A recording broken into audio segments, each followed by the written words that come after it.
அப்படிங்கிறார். அப்போ மரணத்தின் போது நினைவு என்ன வரும்னா இவர் என்ன சொல்கிறாருன்னா, வாழ்க்கை முழுக்க நீ எதையை நினச்சிட்டே இருந்தியோ அந்த மாதிரியான நினைவுகள் தான் உனக்கு அந்த நேரத்தில் வரும்.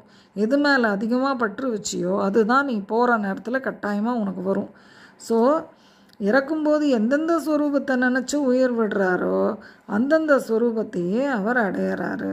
ஏன்னா அவன் அதைத்தான் அதிகமாக அவனுடைய வாழ்க்கையில் கான்சன்ட்ரேட் பண்ணி அதே சிந்தனையில் இருக்கான் அப்படின்னு சொல்கிறார். ஸோ இப்போ அவர் கூடவே தன்னையே நினச்சின்னு இருந்தா, என்னையே நினைத்தவன் சந்தேகம் இல்லாமல் என் ஸ்வரூபத்தையே, அதாவது என்னையே அடைகிறான் அப்படின்னு சொல்கிறார். நெக்ஸ்ட்டு பரமபதம்னா என்ன அப்படிங்கிறது அடுத்தது அதை சொல்கிறார். அதில் அவ்யக்தம் தோன்றா நிலை அப்படின்னு சொல்கிறார். அது அக்ஷரம் அப்படின்னா அழிவில்லாதது. இந்த அவ்யக்தங்கிறதுக்கு மீனிங்கு அக்ஷரம் அப்படின்னு சொல்லலாம் அப்படின்னு சொல்கிறார். அவ்யக்தத்துக்கு அக்ஷரம்னும் பெயர் உண்டு அப்படிங்கிறார். அவ்யக்தம்னா என்ன? தோன்றா நிலை. அக்ஷரம்னா என்ன? அழிவில்லாதது. அக்ஷர பிரம்ம யோகம் தான் நம்மளுடைய இந்த டாப்பிக்கோட ஹெட்டிங்கு.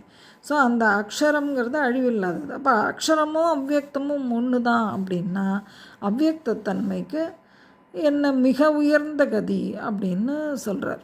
ஸோ இந்த அவ்யக்தத்தன்மைங்கிறது மிக உயர்ந்த கதின்னு சொல்லப்படுறது.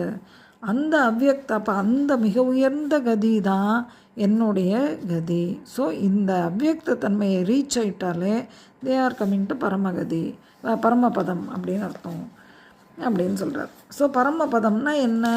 அவ்யக்தத்தை விட, அதாவது கண்ணுக்கு புலப்படாத ஏதோ ஒன்று இந்த லோகத்தை நடத்தின்னு இருக்கு.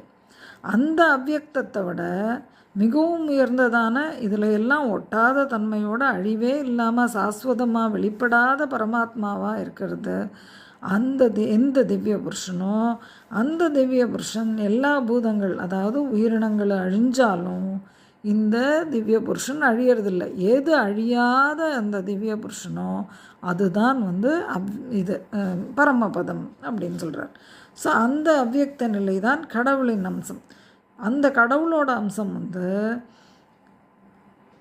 அந்த அவ்யக்த நிலை அதை அடைஞ்சப்புறமா மனித பிறவிக்கு மனிதன் யார் ஏதாவது அந்த பிறவி, மனுஷ பிறவியோ இல்லை எந்த பிறவியோ வச்சுக்கலாமே, அதுக்கு திரும்புவதில்லையோ அந்த இடத்துக்கு பேர் தான் பரமபதம். அதுதான் என்னோட பரமபதம் அப்படின்னு சொல்கிறார்.